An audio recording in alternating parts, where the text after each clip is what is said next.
Ya, kita akan mulai pelajaran kita malam hari ini ya, saudara. Haleluya. Kita mau siapkan hati kita. Terima kasih Tuhan.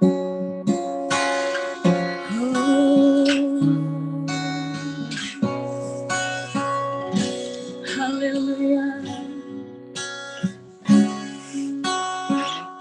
Tuhan, perkenankan aku selalu ada di sampingmu sejak ku hidup di bumi sampai di keabadian. Ku ingin Tuhan,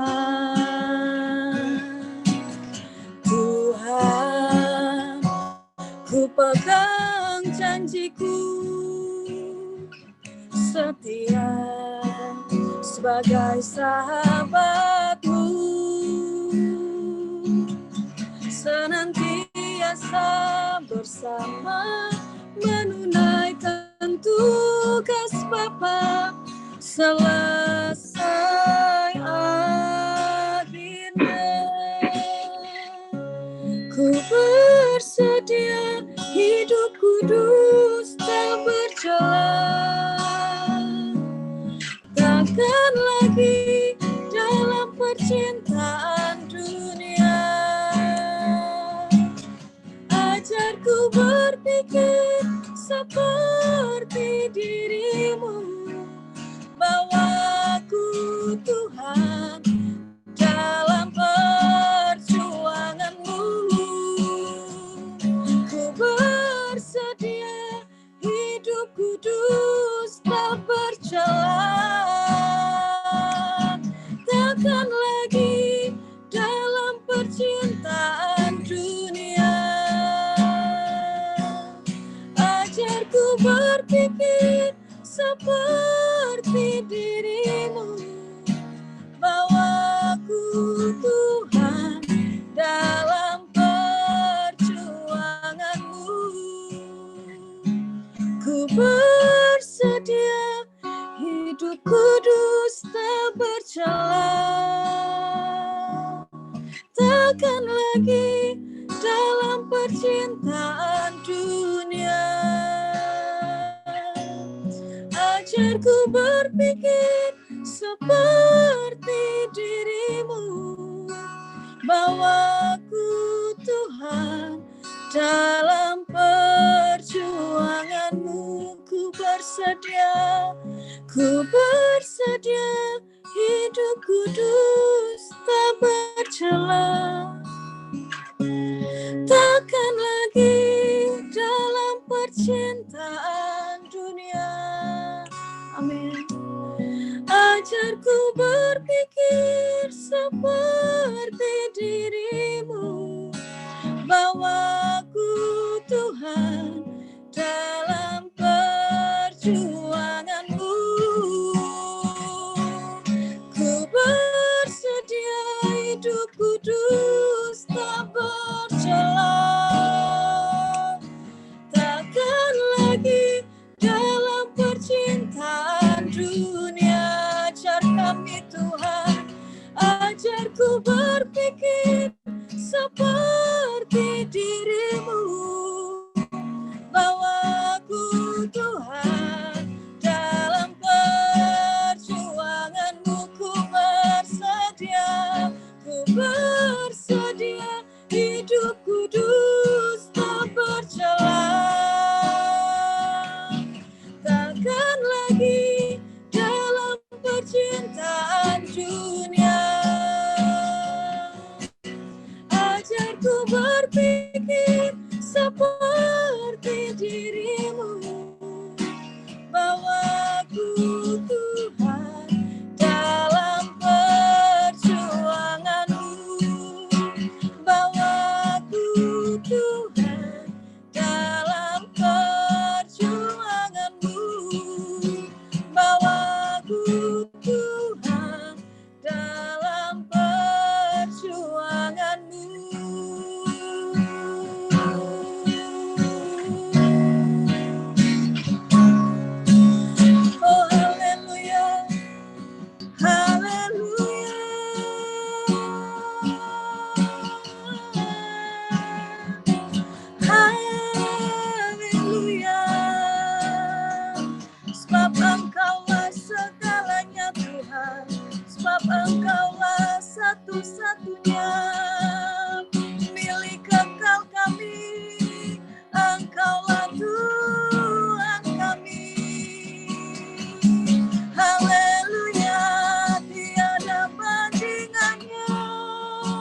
Terima kasih Tuhan Yesus.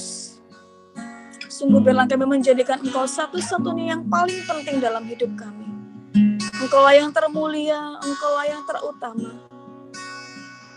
Engkaulah berkat kami, Engkaulah harta kami yang sesungguhnya Tuhan. Karena itu Tuhan perkenankan kami untuk kami senantiasa boleh Tuhan berada terus di dalam Engkau, berada terus bersamamu Tuhan. Kami mau meninggalkan kecintaan kami akan dunia ini Tuhan. Kami mau menanggalkan kedagingan kami Tuhan. Supaya kami Engkau dapati berkenan di hadapan-Mu Tuhan. Tidak bercacat celah ketika Engkau memanggil kami kembali pulang. Terima kasih Tuhan Yesus. Kami anak-anak-Mu yang punya kerinduan, hausan dan kelaparan akan kebenaran-Mu. Kami percaya malam hari ini kami akan dipuaskan akan kebenaran makan firman. Mari pimpin kami, berkati kami semua tanpa terkecuali. Biar malam hari ini kami benar-benar dimerdekakan, dibebaskan lewat kebenaran-Mu yang sejati Tuhan. Dalam nama Yesus Kristus kami mengucap syukur dan berdoa. Haleluya. Amin. Silakan Kak Son, Kak Anu. Selamat malam semuanya. Kita buka firman Tuhan. Kita buka Wahyu pasal 2 ayat 8 sampai 11 ya. Saya bacakan. Pelan-pelan kalian juga baca di rumah, Bapak Ibu Saudara baca di rumah, dan tuliskanlah kepada malaikat jemaat di Smyrna. Ya, artinya dan tuliskanlah kepada pemimpin jemaat di Smyrna. Ya, karena ini pakai lambang-lambang. Inilah firman dari yang awal dan yang akhir. Kita tahu bahwa itu Tuhan Yesus yang telah mati dan hidup kembali. Aku tahu kesusahanmu dan kemiskinanmu, namun engkau kaya, dan fitnah mereka yang menyebut dirinya orang Yahudi, tetapi yang sebenarnya tidak demikian. Sebaliknya mereka adalah jemaah iblis. Ini keras sekali loh, ini keras. Waktu saya periksa firman Tuhannya, saya ngeri-ngeri sendiri. Jangan takut terhadap apa yang harus engkau derita. Ya. Sesungguhnya iblis akan melemparkan beberapa orang dari antaramu ke dalam penjara supaya kamu dicobai dan kamu akan beroleh kesusahan selama 10 hari. Hendaklah engkau setia sampai mati, dan aku akan mengaruniakan kepadamu mahkota kehidupan. Ayat 11 indah sekali. Siapa bertelinga, hendaklah ia mendengarkan apa yang dikatakan Roh kepada jemaat-jemaat. Barang siapa menang, ia tidak akan menderita apa-apa oleh kematian yang kedua. Nah, Bapak Ibu Saudara, kita sudah masuk ke Smyrna sekarang ya. Kalau kita buka, kalau kita googling, maka Smyrna itu posisi petanya di mana? Smyrna itu kota kuno ya, yang ada di daerah pesisir barat Asia Kecil. Kalau kita ngomong Asia Kecil, tentunya kita tidak boleh lupa bahwa ini bukan Asia seperti yang kita tinggali sekarang, yang ada Singapura, ada Thailand, ada Filipina, ada Malaysia. Bukan, sama sekali bukan. Asia Kecil sekarang kita bisa melihat sekitar Turki dan sekitarnya. Ya, Smyrna itu kalau kita lihat di peta, ya sekarang di daerah yang namanya Turki. Ya, dan kalau kita melihat, kita nggak akan melihat lagi yang namanya Smyrna, sama sekali nggak akan bisa lihat. Yang kita bisa lihat adalah kota namanya Izmir. I-Z-M-I-R. Izmir. Nah, kalau kita melihat nih di peta, setelah Efesus, Smyrna. Kota ini di sekitar Laut Aegean. Kota Smyrna ini sebenarnya kalau kita lihat dengan Efesus, ya, kedua kota itu sangat bersaing. Bersaing sebagai kota yang terbaik pada zaman itu. Kemegahannya, keindahannya, kekayaannya, ya, ini luar biasa Smyrna. Dan kota ini dikenal sebagai kota yang kaya raya. Itu sebabnya persaingan antara Smyrna dengan Efesus untuk menjadi nomor 1 itu luar biasa. Zaman itu penting sekali ya. Nah, kalau kita lihat banyak sekali gambar di Google, kota yang megah, kota itu yaitu naik ya, ada bukit terus kemudian langsung berbatasan dengan laut ya. Kalau kita ngelihat ke Eropa itu banyak yang seperti itu. Nah, Turki ini kan jembatan antara Asia dengan Eropa. Makanya ada jembatan yang antara Asia dengan Eropa. Yang pernah ke Turki pasti tahu. Nah, kota ini kota pelabuhan. Makanya ketika dia naik dari laut ke gunung itu luar biasa. Nah, untuk kota Izmir, kota yang sangat modern, beda dengan Efesus ya. Kota Efesus itu situs purbakalanya masih kelihatan gitu loh.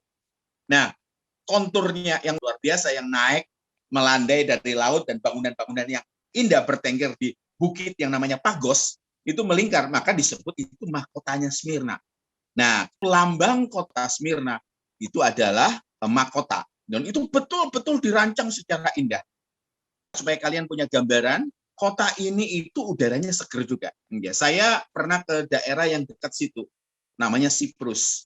Siprus itu tempat liburannya orang-orang jet set yang ada di Eropa.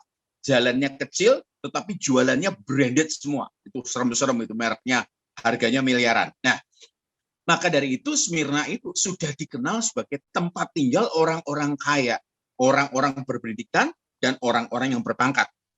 Ya, rata-rata punya tempat tinggal di sana. Nah, jemaat Smyrna, ya, kalau kita periksa di Kisah Rasul 19 ayat 10, hal ini dilakukannya 2 tahun lamanya pelayanan Rasul Paulus, sehingga semua penduduk Asia mendengar firman Tuhan, baik orang-orang Yahudi maupun orang Yunani. Jadi ini sebuah tanda bahwa sebenarnya Rasul Paulus yang mendirikan jemaat Smyrna. Kita melihat lebih detail, pada mulanya kota Smyrna ini dihuni oleh orang Yunani. Nah, itu sebelum Masehi ya. Tetapi dihancurkan secara total oleh raja namanya Attalus. Ya, ada beberapa versi nama raja ini. Nah, itu dihancurkan 600 tahun sebelum Masehi. Bayangin. Emosinya luar biasa Raja Attalus itu, sehingga kota yang demikian megah, Smyrna yang demikian megah itu dihancurkan total sehingga rata dengan tanah, dan kemudian tidak boleh dibangun oleh Raja Attalus, dijadikan desa yang kecil. Dipaksa jadi desa yang kecil. Nah, ini yang unik. 2 abad kemudian, Alexander Agung, Alexander the Great, pada saat dia berkuasa, dia dapat mimpi, Bapak Ibu. Di dalam mimpi itu sebuah perintah untuk membangun kembali Smyrna menjadi kota yang bukan biasa seperti ketika sebelum dihancurkan oleh Attalus. Alexander the Great dapat perintah dalam mimpi untuk membangun Smyrna lebih daripada kejayaannya semula. Dengerin ya, dihancurkan oleh Attalus, dipaksa jadi desa kecil, tidak boleh bangun, betul-betul tidak punya apa-apa. Kemudian Alexander Agung, ya, ratusan tahun kemudian dapat mimpi suruh membangun jadi sebuah kota modern pada zaman itu. Dan pada saat Alexander the Great mati pun, karena sudah titah raja bahwa itu harus dibangun, maka dibangun. Akhirnya, kalau kita ngelihat, itu jadi kota yang ikonik. Beda dengan Efesus yang Artemis, ini dewanya juga banyak sekali. Nah, coba kita perhatikan sungguh-sungguh. Periksa ya, ayat 8. Dan tuliskanlah kepada malaikat jemaat di Smyrna, inilah firman dari yang awal dan yang akhir. Kita udah ngerti, Yesus yang telah mati dan hidup kembali. Ini tentang Yesus dan tentang Smyrna. Ya, penduduk Smyrna ini lebih bisa menjiwai kebangkitan Yesus. Lebih bisa mengerti tentang kebangkitan Yesus. Dari mana? Nah, ini uniknya. Dari mana? Yang telah mati dan hidup kembali. Kota Smyrna itu di atas kertas sebenarnya tidak punya harapan untuk bisa dibangun kembali. Ngerti ya? Kota ini adalah disebut kota mati pada saat dihancurkan Attalus. Tetapi pada saat Alexander the Great dibangun kembali dan hidup kembali. Makanya kota ini tuh sangat menjiwai sekali yang namanya apa? Kebangkitan dari kematian. Luar biasa loh. Karena gini, kota ini tuh sudah betul-betul ngerti bahwa sejarah kota itu sejarahnya belajar mengenai kebangkitan. Ingat, orang-orang Kristen pada awal-awalnya, mereka dianiaya kenapa? Karena kesaksiannya. Mereka percaya orang yang mati kemudian hidup kembali. Dan ini sekarang jarang diperdengarkan. Ya, kematiannya itu banyak orang yang menyaksikan. Makanya sah sekali. Salah satu orang adalah prajurit yang menikam lambungnya Yesus. Namanya Longinus. Ya, ada banyak legenda mengenai Longinus. Tapi saya ambil satu. Nah, Longinus ini dia akhirnya percaya kepada Yesus. Dia berhenti dari centurion, dia berhenti dari prajurit Romawi. Terus kemudian apa? Dia jadi penginjil. Penginjilannya Longinus itu sangat aneh. Dia bawa yang namanya tombak. Tombak ini dibawa kemana-mana. Dia katakan apa? Aku yang telah nusuk Yesus. Dan dia rela mati untuk kebenaran itu. Lanjut ya. Jadi orang-orang Smyrna itu ngerti sekali mengenai kebangkitan dari kematian. Nah, kalau kita melihat Smyrna itu kota perdagangan yang sangat penting. Kota pelabuhan. 7 jemaat itu kota penting semua. Makanya kekristenan ada di situ, itu strategis. Tetapi 7 kota itu juga tempat seluruh kenikmatan Romawi itu ada di situ. Makanya tantangannya itu kalau kita samakan seperti zaman sekarang, tetapi pada zamannya itu. Nah, kota Smyrna terkenal dengan bangunan yang bagus. Di sana ada theater, di sana ada Colosseum dan lain sebagainya. Di sana ada tempatnya sport, tempatnya drama, dan di tempat Colosseum itu tempatnya kaisar, tempatnya pemimpin-pemimpin melemparkan orang Kristen ke gelanggang dan kemudian dilepaskanlah binatang buas di situ. Dan itu tempatnya pertandingan gladiator. Itu tempatnya apa? Tempatnya orang yang bisa berkumpul dan bangunannya bisa 5.000 orang sekali berkumpul. Itu luar biasa. Dan di situ seperti kota-kota yang lain ada sebuah kuil, sebuah tempat ibadah. Masih ingat waktu saya katakan apa? Julius Caesar itu dipuja sebagai dewa. Tetapi dia hanya menerima penyembahan.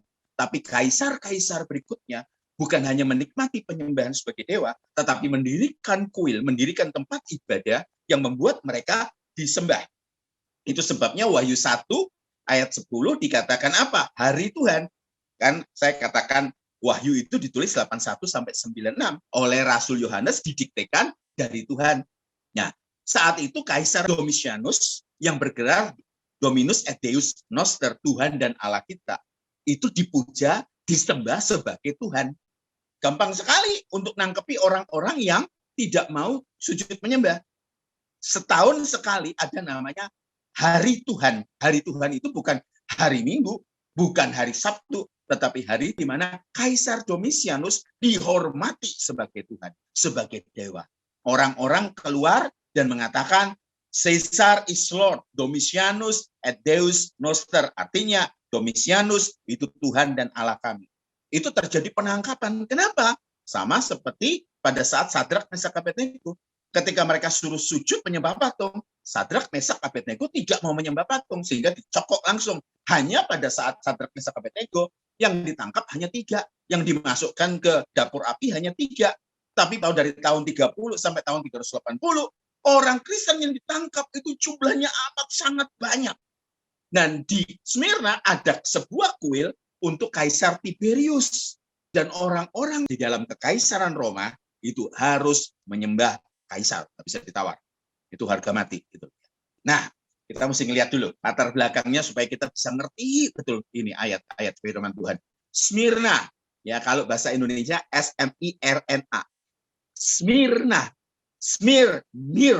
mir itu mur, ya, Smyrna. Kalau Indonesianya rada bingung ya, Smyrna, mirnya mir biasa. Tetapi kalau kita bilang Smyrna dalam tulisan yang aslinya, maka kita akan lihat ada mir di dalamnya. Mir itu apa?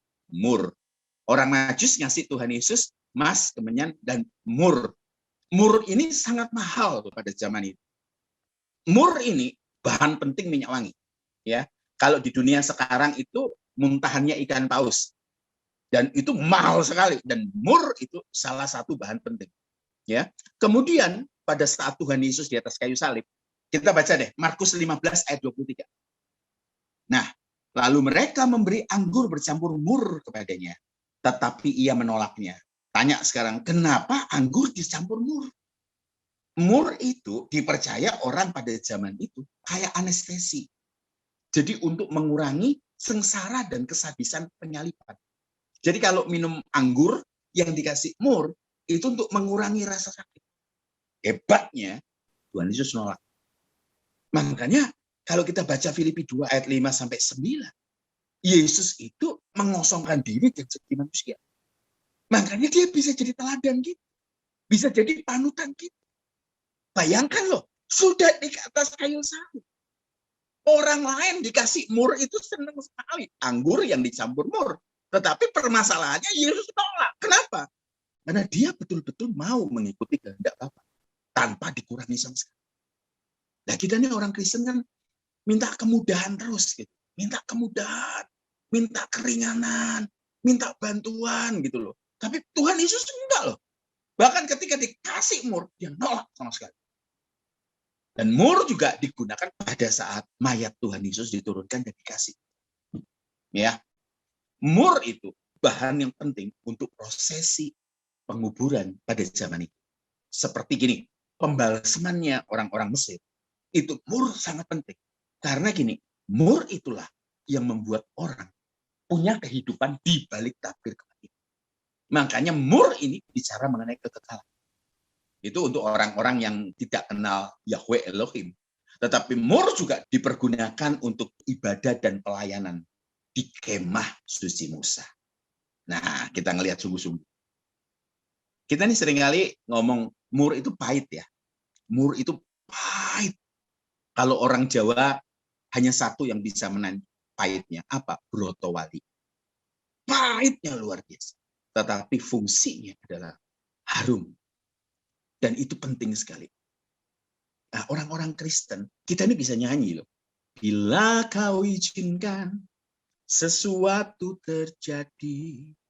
Nah, orang Kristen itu kadang-kala kalau diizinkan Tuhan ngalami mur, ngalami pahit, jangan kepahitan tapi diizinkan sesuatu yang pahit dalam hidupnya. Sebenarnya untuk apa? Detox kita. Mur ini salah satu fungsinya adalah detox. Ngeluarin racun kita. Kalau orang Jawa brotowali itu hitam, pahit, itu untuk ngeluarin bau badan. Supaya tidak bau mulut, supaya tidak bau ketek kalau brotowali. Tetapi mur juga punya khasiat yang sama. Detox. Jadi kalau Tuhan izinin sesuatu terjadi, Tuhan sedang tidak meracun saudara. Tuhan sedang tidak membunuh saudara. Tapi yang Tuhan dibunuh adalah kedagingan kita. Tuhan izinin sesuatu yang pahit. Kita tidak akan pernah dengar cerita luar biasanya Ayub. Kalau tidak Tuhan izinkan mur dalam bentuk matinya anak-anaknya Ayub. Mur berikutnya adalah apa? Rumahnya yang hancur. Mur berikutnya lagi apa? Istrinya kabur. Mur berikutnya apa lagi? Penyakitnya. Mungkin dia masih tahan kehilangan harta, tetapi anaknya, istrinya orang yang sangat dekat dengan dia, bertahun-tahun sehingga bisa punya anak sebanyak itu. Mur itu diizinkan untuk apa? Detox Ayub. Ayub itu sejaman dengan Abraham. Itu luar biasa di detox. Makanya kalau kita ngomong, tiada yang kuharapkan lagi di bumi ini. Oh, diizinin Tuhan detox, saudara. Sehingga betul nggak omongannya? Orang Kristen itu bukan orang yang dirancang untuk mengalami sesuatu yang mudah. Tuhan Yesus pernah ngomong, andai kata Tuhan Yesus datang, masih adakah iman? Iman itu apa? Iman itu seringkali diterjemahkan sebagai apa? Alat paksa bagi kita supaya Tuhan ngikutin kehendak kita. Jauh, saudara. Nggak seperti itu kebenaran firman. Lanjut ya. Ayat 9. Kita baca pelan-pelan. Aku tahu kesusahanmu dan kemiskinanmu. Coba berhenti dulu di situ, saudara. Berhenti dulu di situ. Coba bayangin. Apa Tuhan nggak tahu kemiskinannya mereka? Tahu. Apa Tuhan nggak tahu kesusahannya mereka? Tahu. Kenapa Tuhan biarin? Tuhan tahu kemiskinan mereka. Tuhan tahu kesusahan mereka. Kenapa Tuhan biarin? Tahu nggak? Tuhan sengaja. Karena Tuhan murnikan. Jadi kalau kita ngelihat orang-orang Kristen sekarang pengejarannya sesuatu yang bukan Tuhan. Luar biasa loh, saudara. Kekristenan itu sudah jauh melenceng. Kekristenan itu identik dengan kemudahan. Zaman dulu ketika saya jadi Kristen, saya dengar loh dengan telinga saya orang ngomong apa? Ayo ke gereja biar enteng jodoh. Ayo ke gereja supaya tokomu laris. Ayo ke gereja supaya sembuh. Bagaimana kalau kamu justru ikut Tuhan, tokomu nggak laris, kamu nggak dapat jodoh, dan penyakitmu tidak disembuhkan. Tuhan bicara, aku tahu kesusahan. Susah jadi Kristen, aku tahu kesusahanmu dan Tuhan biar. Aku tahu kemiskinanmu dan Tuhan kelihatannya. Dan kita ini seringkali ada orang-orang ya, karena Injil terus dipenjara, kita ngomong nggak berhikmat. Ada orang yang hidupnya di bawah garis sederhana lah, ya, di bawahnya sederhana. Kita ngomong apa? Ada yang salah sama dia. Kita ini seringkali kan menghakiminya dengan cara itu. Ada yang salah. Bagaimana kalau Tuhan memang izin untuk menaikkan kualitasnya? Sampai hari ini, alat ukur siswa itu, dia menguasai 3 materi yang diajarkan di sekolah. Alat ukurnya namanya ujian. Di sini ada orang dari pabrik emas. Alat ukur untuk kadar kemurnian emas itu api. Pasukan khusus, alat ukurnya apa? Tes yang gila. Kalau saya baca, saya lihat, saya ngeri-ngeri sendiri. Kenapa? Karena tesnya itu mempertemukan antara kehidupan dengan kematian. Makanya kalau orang katakan gini, ikut Yesus pasti kaya. Kita ngelihat dulu loh. 10 orang terkaya di dunia, itu hanya 3 yang Kristen. Dideteksi itu 3 yang Kristen. Dan 3-tiganya bukan churchgoers. Bukan orang yang ke gereja. Dan bukan orang yang sungguh-sungguh. Mereka dari keluarga Kristen. Tetapi kehidupannya bukan Kristen. Ingat, Kristen itu artinya pengikut Yesus. Mengikuti jejak langkah Yesus. Gaya hidupnya kayak Yesus. Cara berpikirnya kayak Yesus. Makanya kita ini sebenarnya tidak layak untuk menyebut diri sebagai Kristen. Karena kita belum jadi seperti Yesus. Makanya mungkin hari kematian kita adalah hari inaugurasi kita. Waktu persiapan Smyrna ini saya nangis. Karena banyak dari antara kita yang sebenarnya hidup jadi seterunya Injil. Saya pelan-pelan untuk Smyrna ini. Karena betul-betul saya terberkati. Beda dengan Efesus.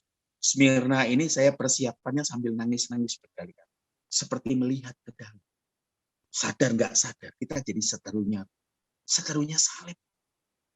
Kita menerjemahkan seenaknya sendiri ayat-ayat untuk menguntungkan kita. Main comot sana sini. Kalau Kak Ana bilang teks tanpa konteks, itu teko-teko teks. Dan kita banyak ngambil itu untuk keuntungan. Makanya saya katakan tadi, iman itu apa? Iman itu dipakai untuk memaksa Tuhan ngikutin kehendak kita. Padahal iman itu, coba periksa Ibrani 11 nanti. Seluruh orang hebat yang ada di Ibrani 11.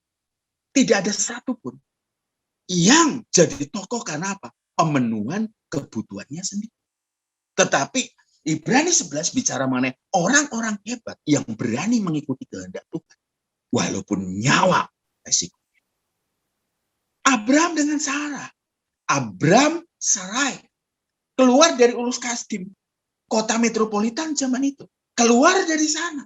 Untuk apa, saudara? Perhatikan. Untuk ke satu tempat yang dijanjikan Tuhan. Kalau saudara periksa Ibrani 11. Tapi pada saat tiba di tempat sana, dia hanya mendirikan kemah. Dia tidak bikin bangunan permanen. Kalau Bapak Ibu baca. Karena dia menanti-nantikan kota yang dibangun dan direncanakan oleh Allah sendiri. Dan tidak ada satupun di muka bumi ini, ada satu kota yang direncanakan dan dibangun oleh Allah. Nggak ada. Makanya kalau kita baca lanjut Ibrani 11, yang di sana itu melambai-lambai. Tempatnya bukan di bumi ini. Di mana? Di surga. Di Wahyu pasal terakhir dikatakan, langit yang baru dan bumi yang baru. Ini yang kita harus perjuangkan, Bapak Ibu Saudara. Makanya saya katakan ini, untuk jadi agama Kristen itu mudah. Kalau saudara kita yang sebelah, untuk masuk agamanya, hanya tinggal mengucapkan 2 kalimat itu. Dan otomatis langsung beragama itu. Kalau kita tidak mengucapkan 2 kalimat itu, nggak ada kalimat-kalimat tertentu untuk jadi Kristen. Karena Kristen, jadi pengikut Yesus itu prosesnya seumur hidup. Dari kita ngundang Tuhan Yesus masuk dalam hati kita, sampai kita menutup mata, itu prosesnya. Ada yang ngomong, kita kan dibenarkan. Iya, kita dibenarkan. Tetapi dalam kondisi belum benar. Dibenarkan, tapi belum benar. Ini Smyrna hebat kok. Kita baca dulu Wahyu 2 ayat 9. Dikatakan, aku tahu kesusahanmu dan kemiskinanmu. Luar biasa. Namun engkau kaya. Bayangin tuh. Ya, namun engkau kaya. Dan fitnah mereka yang menyebut dirinya orang Yahudi, tapi sebenarnya tidak demikian. Sebaliknya mereka adalah jemaah iblis. Tolong Kak Ana tampilkan bahasa Inggrisnya. Kak Ana masih pakai King James ya. Saya New King James. Ini bagus banget. Indonesianya nggak dapet ekspresinya. I know your works, tribulation and poverty, but you are rich. And I know the blasphemy of those who say they are Jews and are not, but are a synagogue of Satan. Ada 3 hal dalam Wahyu 2 ayat 9. 1, kesusahan mereka itu tribulation. Ya. Kemiskinan mereka, poverty. Kemiskinan, famine. Ya. Yang ketiga, fitnah mereka yang menyebut dirinya orang Yahudi. Ini yang dihadapi orang Kristen di Smyrna. Ini yang dihadapi oleh jemaat Tuhan di Smyrna. Jadi Smyrna ini satu-satunya yang tidak dapat teguran. Satu-satunya yang dipuji. Ya, satu ya, saudara, yang dihadapi. Kesusahan mereka, tribulation. Makanya ada pengajaran mengenai tribulasi. Ya, perhatikan sungguh-sungguh. Ini makanya kalau orang ngomong, oh tribulasi, tribulasi. Mereka berharap, oh nanti akan ada kesusahan besar. Hei, di Smyrna itu sudah tribulasi. Tahun 8196. Ini saudara baca sendiri loh, tribulation. Kadang-kadang kita so Inggris gitu loh saudara. Kita so Inggris, tribulasi, tribulation. Sudah ada kesusahan, bukan kesusahan biasa, kesusahan besar. Yang kedua, poverty, kemiskinan yang hebat. Dan 3, slander, fitnah. Kalau di dalam bahasa yang lain, blasphemy, hujatan. Ya. Saudara ngerti ada 3 ya. Bukan kebetulan Tuhan kita tuliskan di ayat yang ke-9. Itu 3. Karena saudara tahu, pada saat tahun 8196, pada saat kitab ini ditulis, bagaimana caranya untuk menghukum orang. Di Smyrna, merinding saudara. Jadi orang itu ditidurkan telentang gitu. Terus kemudian di atasnya dikasih batu besar, 1 layer. 1 layer saja sudah sangat berat. Bukan batu biasa, batu kotak saudara. Yang lebih besar daripada ukuran badannya, panjangnya. Ditaruh, cek. Gitu. Setelah itu nggak lama kemudian, ditumpuk batu kedua. Saudara tahu, ini ada dokter di sini, kalau ditumpuk dengan kepala sana, ada tekanan luar biasa di seluruh badan, terutama paru-paru.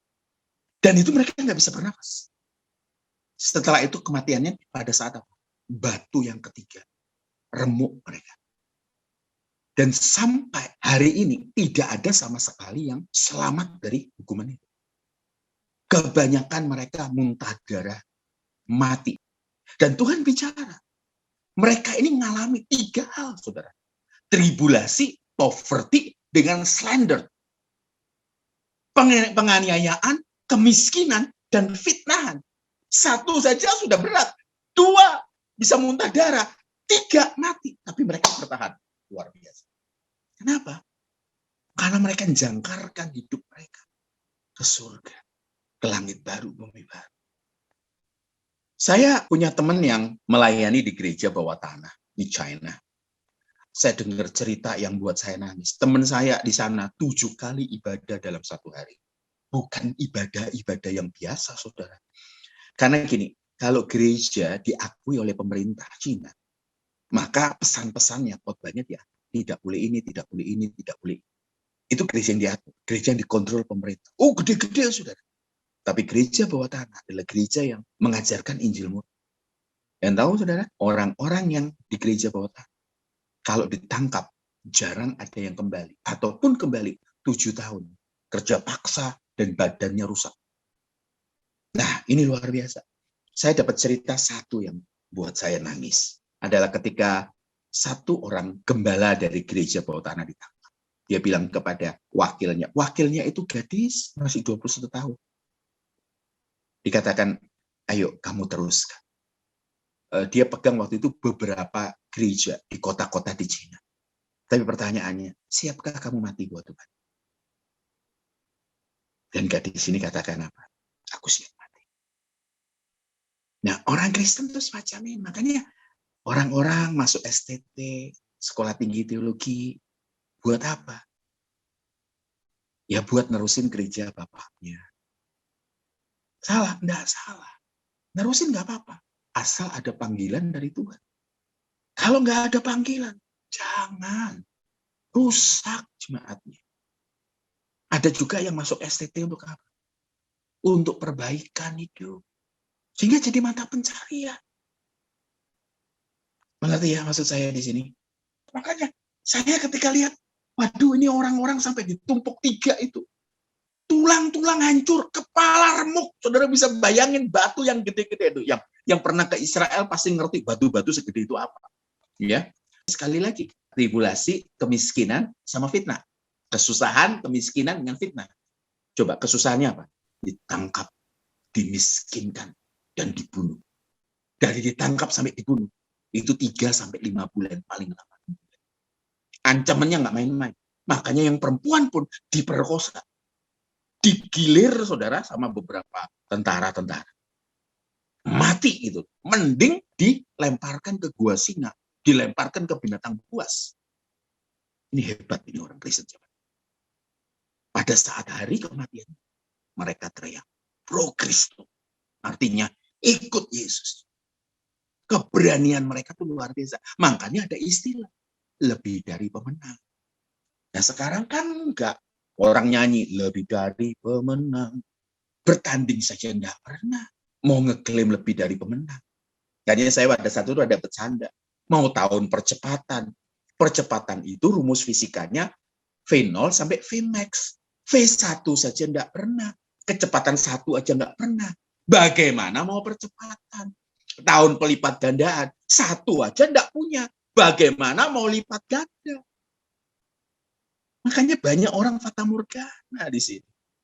Fata morgana. Firman Tuhannya dipelitir lebih dari pemenang. Artinya kenapa?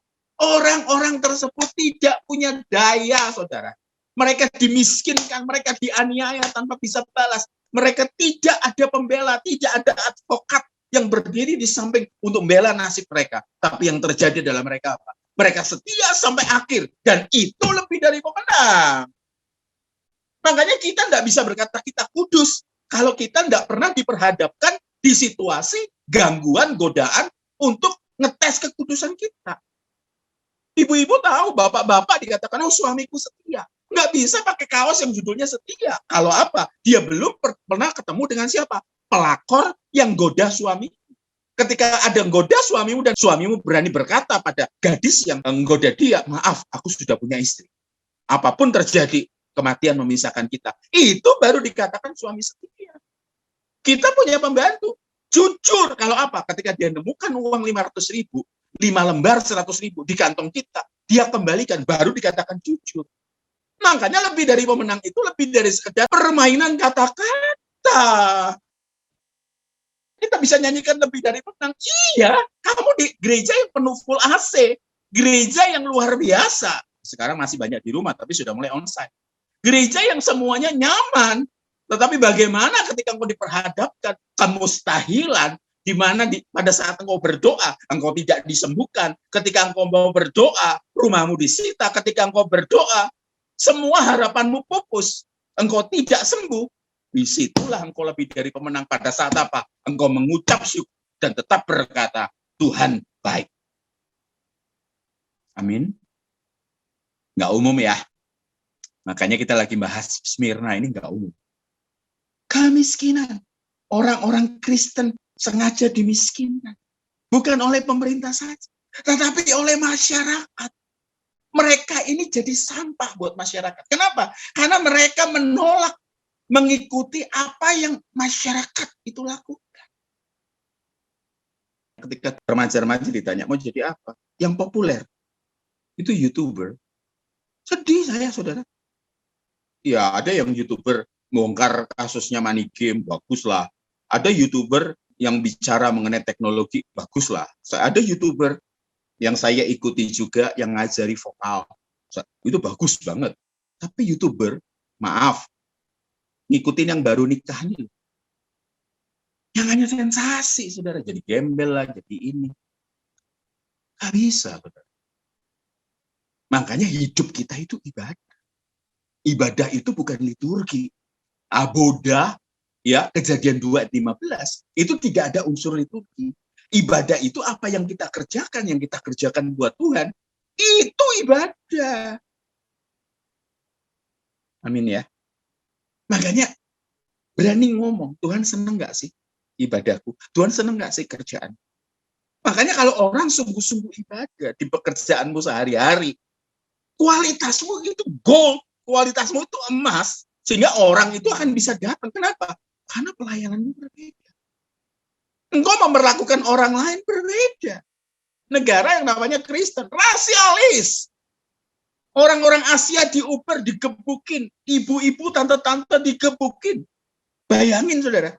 Negara yang ekspor pendeta-pendetanya ke Indonesia. Revival, big anointing, big worship. Tetapi lihat, saudara. Rasialis. Makanya Injil yang benar tuh Injil yang mengubah karakter orang. Bukan perang di area teologi. Jerman kurang apa, saudara? Jerman tuh reformasi Katolik dari Protestan di sana.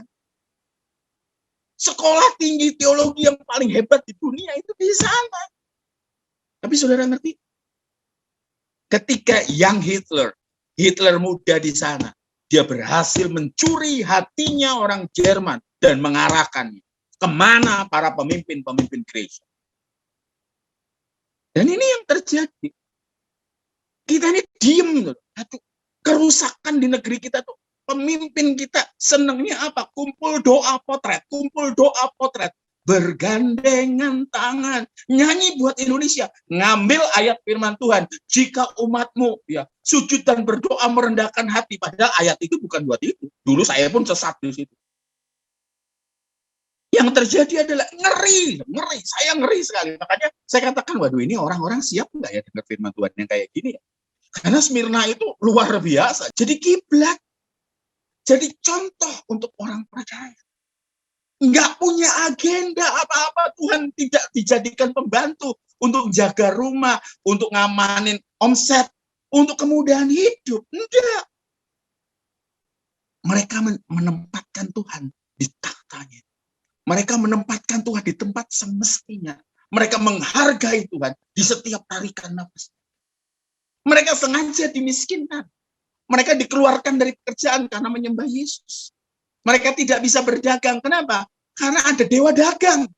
Orang Kristen pada saat itu tidak mau ikut-ikutan nyembah dewa dagang. Dan saudara tahu nggak? Mereka tidak bisa berdagang, dihalangi berdagang, tidak bisa menjual, tidak bisa membeli, karena mereka tidak pakai tanda itu. Apa itu tanda itu? Nyembah kaisar. Apa tanda itu? Ikuti orgi, ikutin apa? Seks liar. Makanya kita bisa paham Wahyu 13. Bukan tanda chip di sini, bukan 66 di sini, bukan ada di tangan, bukan. Tanda itu adalah apa? Kalau Wahyu 14, tanda di dahinya orang percaya adalah apa? Orang Kristen tidak pakai Yahweh di sini. Sama sekali enggak. Tanda itu apa yang ada di pikiran. Apa yang ada di tangan. Tangan itu apa? Pekerjaan. Hidupmu sehari-hari. Apa yang kau pikirkan. Itu tanda. Apa yang mereka pikirkan orang-orang Smyrna yang membuat mereka dimiskinkan. Apa yang mereka perbuat membuat mereka tidak bisa jual beli. Mereka berani bersikap. Jadi bukan 666. Di sini ada chip. Ditato 666. Kita mesti ngelihat apa yang sudah terjadi dan sudah dialami orang-orang Smyrna. Jadi tanda itu tanda penyembahan kaisar. Makan minum yang sudah dipersembahkan kepada dewa dan kaisar. Dan seks bebas. Bukan seks bebas biasa, orgi, pesta seks. Jadi mari kita bandingkan dengan apa? Tanda antikristus. Wahyu 13. Ya kalau lihat dari sini. Poverty, slander, dan tribulasi. Ya, kesusahan besar. Ya, kemiskinan. Dan fitnah. Kita bisa lihat paradoks. Apa itu paradoks? Hal yang bertentangan. Alkitab itu mengajarkan sesuatu yang sangat bertentangan dengan apa yang lazim di dunia ini. Di dunia ini, orang Yahudi pun ngikutin. Mata ganti mata, gigi ganti gigi. Tapi Alkitab mengajar, tampar pipi kiri, beri pipi kanan. Paradoks yang kedua, ada banyak paradoks di kekristenan. Kata firman Tuhan, kamu miskin, tetapi kamu kaya. Bayangin loh, mereka itu miskin dahsyat loh. Ngap tiap hari itu mikir, mereka makan apa. Kalau kita kan mikir, mau makan di mana hari ini? Beberapa orang yang jahat, siapa yang mau saya makan hari ini? Tapi ini jelas. Tuhan ngomong, dihargai, diapresiasi, dipuji sama Tuhan. Kamu miskin, tetapi kamu kaya. Gembel yang namanya Smirna. Dihargai Tuhan. Kamu itu pangeran Allah. Kamu itu putra-putri kerajaan Allah. Kamu itu bakal nanti yang duduk sehidangan dengan aku. Luar biasa, saudara. Coba saudara bandingkan. Ini saya minta tolong. Sam, bacakan Wahyu 3 ayat 17. Karena engkau berkata, aku kaya dan aku telah memperkayakan diriku dan aku tidak kekurangan apa-apa. Dan karena engkau tidak tahu bahwa engkau melarat dan malang, miskin, buta, dan telanjang. Stop. Di situ. Karena engkau berkata, aku kaya. Bedakan sama Smirna. Yang dia ngomong, aku tidak punya apa-apa. Tapi Tuhan bilang apa? Kamu kaya. Dan aku telah memperkayakan diriku. Dan aku tidak kekurangan apa-apa. Dan karena engkau tidak tahu bahwa engkau melarat, malang, miskin, buta, dan telanjang. Ini lengkap, saudara. Saya nggak pernah lihat Tuhan semarah ini sama jemaat ini. Ini jemaat Laodikia itu betul-betul. Kamu buta, melarat, miskin, telanjang. Padahal mereka merasa kaya. Ayo, mari kita punya pengertian ini. Jangan-jangan sebenarnya kita miskin. Di meja saya ini ada alat ukur. Ada meteran. Saya tadi waktu lagi persiapan, saya bilang gini, meteran kita, standar ukur kita, yaitu Yesus waktu hidup di dunia. Yesus datang sebagai manusia, 100% manusia. Nggak fair. Kalau Tuhan Yesus di atas kayu salib, ada malaikat yang megangi tangan kanan, tangan kiri dipegangi gitu, biar nggak capek. Terus ada malaikat yang bagian ngurangi rasa sakit, nggak fair. Makanya ketika Tuhan dikasih, Tuhan kita Yesus waktu itu dikasih anggur yang dicampur mur, dia tolak. Kenapa? Demi nebus saudara. Luar biasa. Kita lanjut ya. Kita buka sekarang. Lukas 12 ayat 13 sampai 15. Ini masih dalam dua batu ya. Satu batu penganiayaan, ini batu yang namanya kemiskinan. Coba bandingkan Lukas 12 ayat 13 sampai 15. Sudah saya bacakan? Seorang dari orang banyak itu berkata kepada Yesus, Guru, katakanlah kepada saudaraku supaya ia berbagi warisan dengan aku. Tetapi Yesus berkata kepadanya, Saudara, siapakah yang telah mengangkat aku menjadi hakim atau pengantara atas kamu? Stop di sini. Saudara bayangin. Ini yang tanya orang Yahudi. Orang Yahudi itu mengerti. Ada berapa? 613 misfot, ada 613 peraturan. Ngerti dari kecil itu sudah dididik. Ngerti sekali, tetapi yang hebatnya lagi, orang ini datang soal ekonomi kepada Tuhan. Nah, coba mari kita lihat. Mujizat itu mata buta jadi melihat, lumpuh jalan. Tetapi kalau kita perhatikan, Tuhan Yesus nggak pernah buat mujizat namanya ekonomi. Coba perhatikan sungguh-sungguh ayatnya. Dikatakan apa? Siapa yang ngangkat aku jadi hakim atau pengantara atas kamu? Ayat 15, saudara baca. Katanya lagi kepada mereka, berjaga-jagalah, perhatikan, dan waspadalah terhadap segala ketamakan. Sebab walaupun seorang berlimpah-limpah hartanya, hidupnya tidak tergantung daripada kekayaan. Coba saudara perhatikan sungguh. Ini saya ngeri dan seram. Nah ini kan yang dituntut, yang dicari. Makanya ada kegilaan, ada madness, saudara. Saya dikirimin video yang ada beredar di YouTube. Ada surat utang yang ditaburi garam. Dan katakan apa? Urapan utang lunas. Utang kok ditengking. Utang itu dibayar. Bukan ditengking. Ayo ngomong amin. Ya, utang itu dibayar, bukan ditengking. Pak Michael Sony, kalau saya minta tolong Tuhan untuk utang gimana? Tuhan pasti didik. Didiknya gimana caranya? Kenapa sampai utang? Pak, utang usaha? Enggak apa-apa. Kenapa sampai utang? Tapi kalau utang, saya punya teman, saudara. Dia punya kartu kredit 7, dan 7-7-nya limit. Saya katakan, saya hanya bisa bantu kamu untuk moratorium. Apa itu moratorium? Untuk penjadwalan pembayaran. Dan dari bunga-bunganya sampai melonjak luar biasa, jadi pokoknya saja. Saya ini dikasih tahu. Kenapa dia sampai 7 kartu kreditnya jebol? Tahu saudara? Beli baju, makan di restoran, beli yang boten-boten. Jadi kalau dia terjebak hutang, salah siapa? Di bagian ini saya seram. Banyak orang Kristen, ya, banyak orang Kristen yang terjebak di sini. Pak Michael Sony, saya utang untuk ke Israel. Saya katakan Israel bukan Holy Land. Holy Land itu hanya mereka yang ngasih label. Nggak ada Holy Land di muka bumi. Israel itu ibu kota kedua LGBT internasional. Terutama kota Tel Aviv. 3 tahun yang lalu, ada LGBT lagi parade, pride parade. Ya, parade. Ditusuk sama Ortodoks Yahudi. Saudara, kalau ke Israel, tukang copet banyak. Parahnya lagi, ngerti bahasa Jawa, masa kata. Dan saya dengar sudah ngerti bahasa Betawi. Bisa kebayang nggak? Jadi kalau saudara bilang copet itu, saudara teriak sama di depan, karena tasnya mau dicopet, saya bilang copet. Dihajar saudara sama tukang-tukang copetnya. Padahal mereka ada di Yerusalem. Lebih parahnya lagi, ada di kota lama. Lebih parahnya lagi, dekat dengan situs-situs kudus. Makanya nggak ada tempat kudus. Pak, kalau kita ke Israel ngapain? Gini loh, kalau kita ke Israel, kita melihat jejak Yesus. Jadi, kita bertambah imannya saat apa? Saat dengerin firman Tuhan di tempat di mana kejadian perkara terjadi. Makanya bersyukur ya, orang yang dari Israel tidak dapat gelar. Kalau kita pulang dari Israel, ya paling habis duit lah, nggak dapat gelar. Orang-orang Kristen itu pakai tutup kepala, pakai tali. Aduh, saya sedih saya. Ya, nggak ngerti firman loh. Aduh, sedih sekali. Seakan-akan makin Yahudi itu kayak makin dekat surga. Enggak, saudara. Yang nyalipin Yesus itu siapa? Hati-hati, saudara.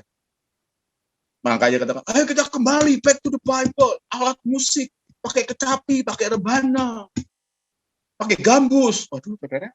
Jadi nggak ada alat musik yang istimewa. Tuhan itu lihat hati.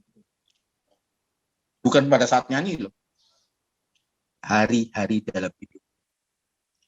Engkau menghargai Tuhan dengan penghargaan semestinya. Kalau engkau pada hari Minggu, tangannya begini, sambil getar-getar. Itu namanya drama. Ibu-ibu sekarang senang lihat ikatan cinta. Gadis-gadis muda atau ibu-ibu muda itu lagi senang apa? Penthouse, lagi senang apa? Vincenzo, lagi senang apa? Wes, oke. Salah? Enggak. Tapi kalau kamu nggak baca firman Tuhan, tapi nonton itu terus, itu namanya apa? Kebangetan, keterlaluan. Ngerti nggak, saudara? Cinta Yesus? Enggak. Hari Minggu, saudara, wala, itu pencitraan. Tiap hari kelakuanmu, wala. Ya, fitnah, saudara. Fitnah ini, aduh, ngeri. Fitnah, karena orang Kristen tidak mau menyembah kaisar. Ya, dan tidak mau mengakui kaisar itu Tuhan. Maka orang-orang Kristen, pengikut Yesus, itu dilaporkan. Dilaporkan mereka membangkang. Mereka tidak menyembah kaisar. Mereka punya raja yang lain. Mereka menyebut Tuhan itu apa? You are my king, you are my savior, you are my Lord. Engkau rajaku, engkau Tuhanku, engkau majikan agungku, engkau penyelamatku. Lord itu majikan. Kita ini sudah harganya sudah lunas dibayar. Majikan kita Yesus. Nah, kita lihat sekarang. Yohanes 18 ayat 36. Jawab Yesus, kerajaanku bukan dari dunia ini. Jika kerajaanku dari dunia ini, pasti hamba-hambaku telah melawan. Supaya aku jangan diserahkan kepada orang Yahudi. Akan tetapi kerajaanku bukan dari sini. Nah, ini didengungkan, saudara. Makanya tuduhannya. Oh, itu mereka punya raja yang lain. Punya kerajaan berbeda. Itu sebabnya orang Kristen jadi sasaran fitnahnya Yahudi pada zaman itu. Orang-orang Yahudi yang sangat membenci Yesus dan kekristenan. Bagi mereka, kekristenan itu bidat. Dan Yesus itu pengajar ajaran sesat sampai sekarang. Kita sikapnya bagaimana? Kasih mereka. Makanya kalau kadang-kala saya ngelirik media sosialnya adik-adik rohani saya itu saya kadang-kala ketawa. Tulisan bahasa Ibrani. Ada satu orang ngomong biar keren, enggak. Oh, nilai dirimu itu diukur dari apa? dari itu. Ya keren itu, saudara. Keren kalau hidupmu itu, orang lain lihat hidupmu, itu bisa menjadikan kamu sebagai teladan. Itu baru keren. Orang Kristen dituduh oleh orang Yahudi melakukan kanibalisme. Dari mana dasarnya? Holy Communion. Perjamuan kudus. Sebenarnya kata perjamuan kudus itu nggak match. Karena bisa perjamuan kudus. Tetapi kalau communion, artinya apa? Menjadi satu. Waduh. Kalau kita jadi satu sama Yesus, kematiannya, kebangkitannya, kita ngangkat roti itu gemetar. Nah sekarang enggak ya. Ngakunya Immanuel, Immanuel, Tuhan beserta kita. Wherever you are, wherever you go, Tuhan ada sama-sama dengan engkau. Makanya layakkah Tuhan diajak nonton bokep? Ya enggak pantas. Layakkah engkau pacaran hancur-hancuran? Engkau bawa Tuhan loh, pacaran hancur-hancuran. Dan engkau bisa nipu orang. Layak enggak Tuhan Yesus diajak nipu? Nah, itu Immanuel. Nah, kok Kristen jadi berat? Oh, saudara kan gemetar nanti di depan pengadilan. Nah, serius. Lebih baik gemetarnya sekarang.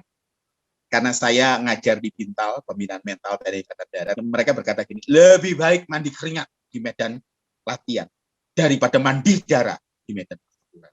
Lebih baik gemetarnya sekarang daripada nanti kita tidak berdaya di pengadilan. Nah, perhatikan. Orang Kristen Smyrna ditantang oleh mereka yang menyebut dirinya orang Yahudi. Makanya ada istilah jemaah iblis. Kenapa sampai disebut jemaah iblis? Tuhan tuh pernah ngomong gini, Yohanes 8 ayat 44. Iblislah yang menjadi bapamu. Ya. Dia boloslah yang menjadi bapamu dan kamu ingin melakukan keinginan-keinginan bapamu. Ia adalah pembunuh manusia, antropotoknos, sejak semula, arke, dan tidak hidup dalam kebenaran, aletheia. Sebab di dalam dia tidak ada kebenaran. Apabila ia berkata dusta, ia berkata kehendaknya sendiri. Sebab ia adalah pendusta dan bapa segala pendusta. Nah, orang-orang Yahudi itu disebut jemaah iblis. Karena orang-orang Yahudi, walaupun secara darah, mereka orang Yahudi. Tapi mereka mempercayai iblis walaupun tidak langsung. Dengan cara apa? Membenci orang Kristen. Mereka memfitnah, slander itu. Makanya karena memfitnah, disebut bapamu iblis, bapamu diabolos, bapamu bapak pembohong. Kita perhatikan lagi, Wahyu 2 ayat 10, jangan takut terhadap apa yang harus engkau derita. Keren loh saudara. Ini nggak ada cerita pertolongan-pertolongan. Kualitasnya dahsyat. Sesungguhnya iblis akan melemparkan beberapa orang dari antaramu ke dalam penjara. Sudah diingetin sebelumnya. Supaya kamu dicobai dan kamu akan beroleh kesusahan selama 10 hari. Jangan terjemahkan 10 hari ini sebagai 10 hari benar gitu. Kalau orang pada zaman ini metafora sebagai waktu yang sebentar. Jadi kalau saudara ngomong 144.000, 12 kali 12 kali 10 kali 10 kali 10. Itu jumlah yang sangat banyak. Tapi kalau 10 sendiri, itu sedikit. Jadi kamu akan dianiaya. Enggak lama. Ya. Hendaklah engkau setia sampai mati. Dan aku akan mengaruniakan kepadamu mahkota kehidupan. Mahkota kehidupannya ini bukan mahkota biasa. Bukan mahkota emas, saudara. Tapi Stefanos. Stefanos ini apa? Ingat ya, ada kata Stefanus, Stefani, Stephen, itu sama. Ini dahsyatnya di sini. Ini hanya mahkota yang diberikan kepada mereka yang mengakhiri. Jadi kalau selama kehidupan kita lagi bertanding, ayolah sampai akhir. Mahkota ini hanya diberikan untuk mereka yang jadi, untuk mereka yang mengakhiri pertandingan. Makanya kalau kita di saat dipanggil Tuhan, saya nggak tahu kapan, dan kita berani bicara, selesai. Kita masuk garis akhir. Makanya kalau ada orang meninggalkan, aku telah mencapai garis akhir. Ya kalau sampai garis akhir. Tujuan kita Jakarta. Kita baru sampai Jogja. Kita berhenti di Jogja. Jauh kan? Misalnya seperti itu. Katakan luar biasa. Siapa bertelinga, hendaklah ia mendengarkan apa yang dikatakan Roh kepada jemaat-jemaat. Barang siapa menang, ia tidak akan menderita apa-apa oleh kematian yang kedua. Ada satu muridnya Yohanes yang sangat dicintai oleh Yohanes. Namanya Polikarpus. Polikarpus ini adalah pemimpin dari jemaat di Smyrna. Pada pertengahan abad kedua, ia dikenal sebagai orang yang imannya teguh, hidupnya sederhana, tapi keras menghadapi aliran sesat. Kaisar mendengar mengenai Polikarpus, mengenai jemaat Smyrna yang tidak mau nyembah dia. Dikirimlah centurion, dikirimlah sepasukan. Saudara bisa kebayang, orang ini sudah tua, udah umur 86. Dikirim pasukan centurion, dikirim pasukan hebat. Sampai di rumah, mereka udah menghunus pedang, dibukakan oleh Polikarpus. Ini yang orang udah ngadepin apa? Poverty. Sudah ngadepin tribulation. Sudah ngadepin slander. Dimiskinkan, mereka nggak punya apa-apa, dibukain. Dan dikatakan, saya mau ketemu dengan Polikarpus. Saya orang. Mereka masuk. Kamu ikut saya. Sebentar. Izinkan saya berdoa saja. Jadi berdoanya 1 jam. Dan ini bukan alasan saudara ibadah 1 jam. Jangan alasan, ini ibadah 1 jam. Oh ini kan Tuhan Yesus berdoa nih, 1 jam. Jangan ngawur. Kalau memberi Tuhan yang terbaik, jangan hitung-hitungan waktu gitu. Jadi ikut Tuhan itu maunya Tuhan berkati maksimal, tapi ibadah ngirit, hitungan sama Tuhan. Dan jangan pernah berpikir, alah pokoknya setorannya beres, nggak bisa. Tuhan sama kayak tukang parkir yang saudara kasih. Nggak bisa, saudara. Nah, ini yang luar biasa. Dia mau berdoa 1 jam. Kepala pasukannya dibilang, kamu makan. Aku sudah menyediakan makan. Dia sudah tahu bahwa dia akan ditangkap. Jadi dijamulah orang-orang itu. Saudara tahu, tentara yang mau nangkep dia, itu gemeter, saudara. Karena makanan yang terbaik. Miskin loh mereka. Mereka makan. Semua yang melayani dengan kasih. Padahal tentara ini yang akan nangkep. Sampai kepala pasukan itu trembling, gemetar. Dia ngomong gini, masa orang sebaik ini mau saya tangkap? Masa orang sebaik ini saya akan bawa ke rumah?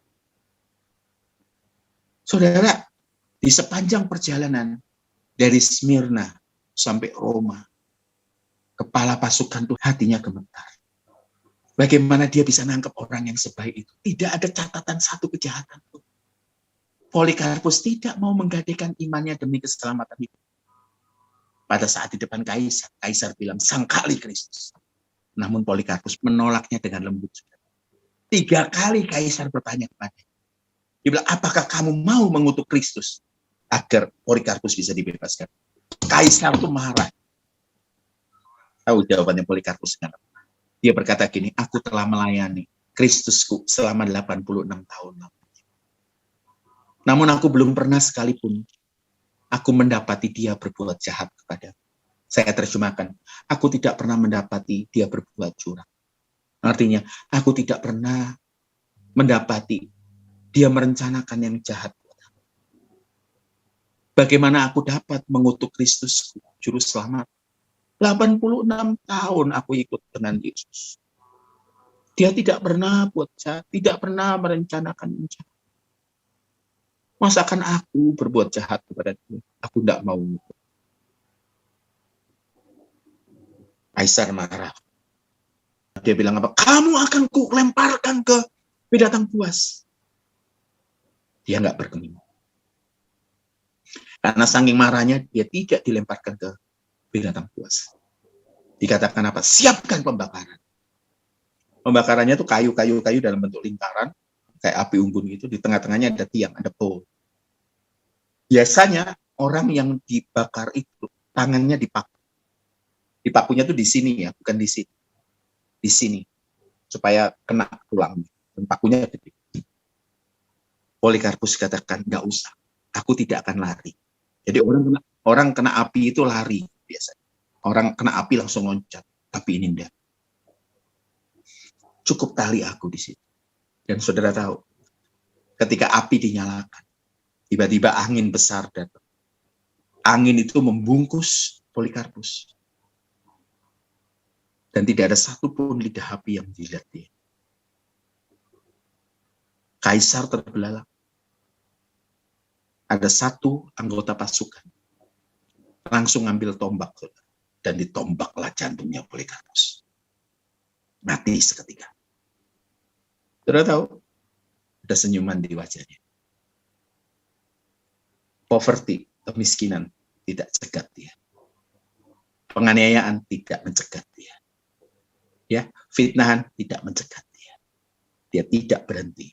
Dia berhenti di garis akhir, di balik tabir kematian. Dia itu terbakar sempurna. Orang-orang Kristen mengumpulkan debunya dan sisa-sisanya dan mengirimkan kembali ke Smyrna untuk dikuburkan. Ini orang hebat. Itu terjadi tahun 155-156. Ayo, kita lebih dari pemenang. Apa yang kita hadapi sekarang? Kita tetap berkata Tuhan baik. Tapi kita berjuang. Sampai kita, nafas kita terakhir. Kita berani berkata, selesai. Terima kasih Tuhan. Banyak pencobaan yang kita alami, tapi tidak membuat kita mundur. Mari kita berdoa sebentar. Ambil waktu untuk merenungkan firman Tuhan. Saya minta saudara tenang, teduh, merenungkan firman Tuhan. Bagaimana kalau sakitku tidak sembuh? Bagaimana kalau ekonomiku tidak pulih? Kalau saudara boleh nyanyi juga nyanyi. Menyenangkanmu, senangkan. Kita kadang-kala disingkirkan, enggak apa-apa. Nanti di surga kita akan terima pelukan, penerimaan yang paling dahsyat. Berani nggak kita ngomong, Tuhan seneng nggak lihat hidup? Kita bersyukur, Tuhan baik. Tuhan baik. Terima kasih Tuhan. Dimanapun mereka berada, jamah mereka. Jamah mereka. Sehingga jamahan Tuhan itu bisa mengubah hidup mereka. Kami bersyukur. Kami berdoa di dalam nama Tuhan Yesus. Puji Tuhan, puji Tuhan. Ada pertanyaan? Kalau ada pertanyaan silakan. Ada Kak, dari Dennis Herling. Ya. Kak Son, mengandalkan Tuhan sepenuhnya itu menurut Kak Son bagaimana? Contoh saat kita menghadapi masalah, baik dalam kerjaan atau keuangan, apa kita tidak boleh memikirkan cara penyelesaian dan itu berarti tidak mengandalkan Tuhan? Atau hanya berdoa saja sampai mukjizat terjadi? Aplikasinya seperti apa? Dennis, Ruth, orang kita sendiri ngerti toh, ibadah itu bukan liturgi. Ibadah itu apa yang kita kerjakan buat Tuhan, itu ibadah. Jadi kalau kita mengandalkan Tuhan, artinya bukan berarti kita tidak boleh memikirkan. Loh iya, kita mesti punya konsep ini. Apa yang kita kerjakan, yang jadi majikan agung kita Tuhan. Kita bukan ownernya. Kita hanya steward. Kita hanya jadi pengelola. Jadi kalau kita lihat bagaimana ya caranya kerjaan itu untung.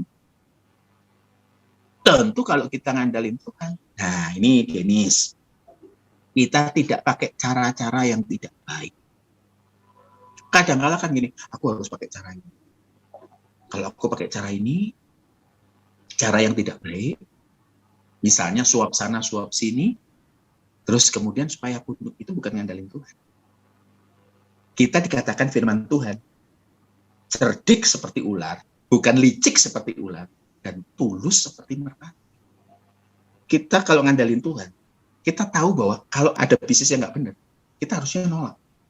Contoh, kayak Ponzi. Kan ada beberapa toh yang money game. Kita masuk di situ. Mumpung masih baru, berarti masih bisa jadi atas. Nanti makin ke bawah makin hancur. Contoh, yang lalu ada arisan ke Israel. Nah ke Israel kok bayarnya hanya 6 juta. Kumpulin 10 orang, 6 juta. Lah makin ke bawah makin nggak berangkat. Kalau kita ngandalin Tuhan ya, kita ngomong gini, kalau memang Tuhan izinin saya berangkat, ya aku tak kerja, tak nabung. Itu ngandalin Tuhan. Tak ngambil contoh berikutnya ya, VTube. Nah, bisnis kok kayak gitu loh. Ya nggak usah dibagi, kasihan orang-orang. Itu caranya ngandalin Tuhan supaya kita bisa jadi, Pak, Kak Michael Sony, kita boleh kaya. Harus. Kenapa? Supaya kita bisa bantu bekerja. Supaya engkau bisa memberkati gembala kalian. Harus. Tetapi dengan cara yang benar. Tapi kalau tidak jadi kaya, kita mengucap syukur. Kita ini ngomong seringkali kita nih wah kalau ada orang apa, kamu kerjanya apa? Manajer. Wah. Kamu kerjanya apa? Saya direktur. Wah. Tapi kita kurang menghargai ada seorang bapak yang kerjaannya apa? Saya supir Grab. Saya kerjaan apa? Saya supir gokar. Kayaknya kurang gitu loh. Padahal itu pekerjaan yang diberikan Tuhan untuk dia bisa memberkati istri dengan anak-anaknya.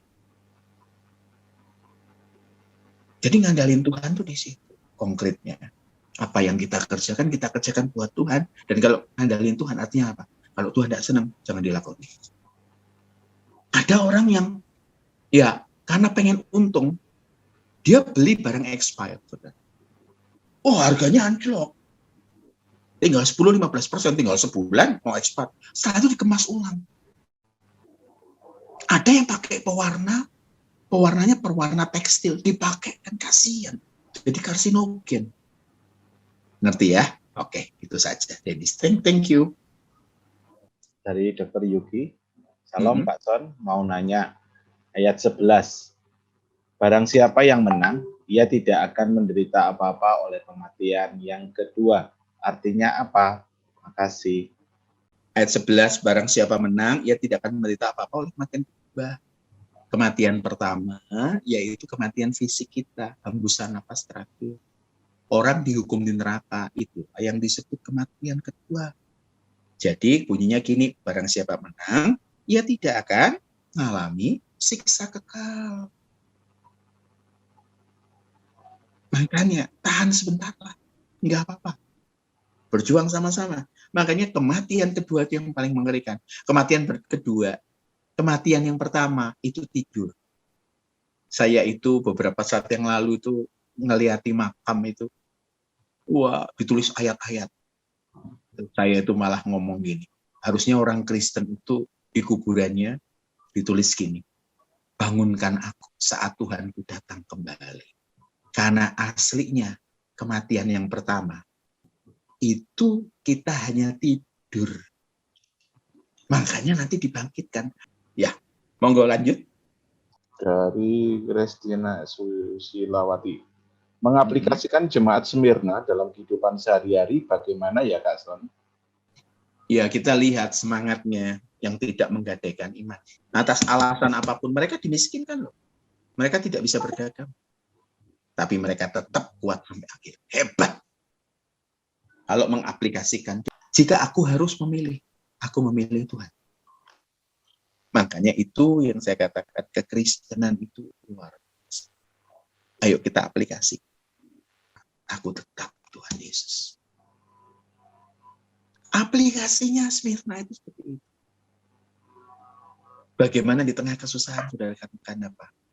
Yang terutama di dalam hidup ini. Nah, itu. Yesus itu sebenarnya bukan yang terutama. Dia satu-satunya. Makanya Yesus tidak bisa dimasukkan dalam skala prioritas. Dia satu-satunya.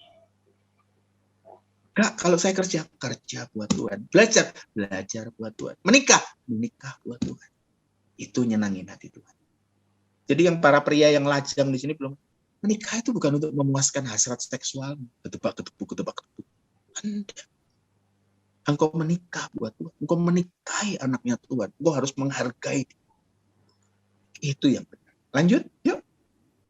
Kak, untuk mengetahui setiap keputusan kita benar dalam menentukan masalah di dalam kehidupan sesuai dengan kehendak Allah, bagaimana caranya ya Kak? Untuk mengetahui keputusan kita benar, kita ini kalau ngisi pikiran kita, hati kita dengan firman, pikiran dengan firman, hati kita dengan pergaulan dengan Tuhan. Kita ngerti perasaan Tuhan. Kita mau lakukan sesuatu. Kita mau beli barang. Barang ini perlu nggak ya aku beli? Seringkali kan kita enggak. Lihat topi bagus, hajar. Lihat baju bagus, hajar.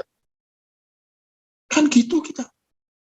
Ada dari pemerintah 30% untuk mobil diskon. Wah, kesempatan. Hajar. Gitu. Padahal mobilnya masih bagus. hanya gara-gara nilai diri.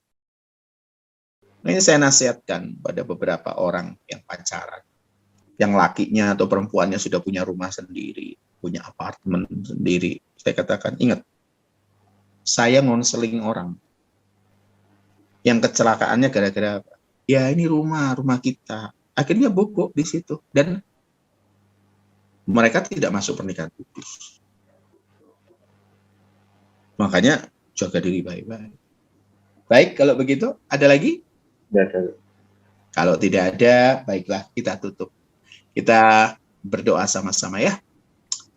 Kami bersyukur sudah bertemu malam ini.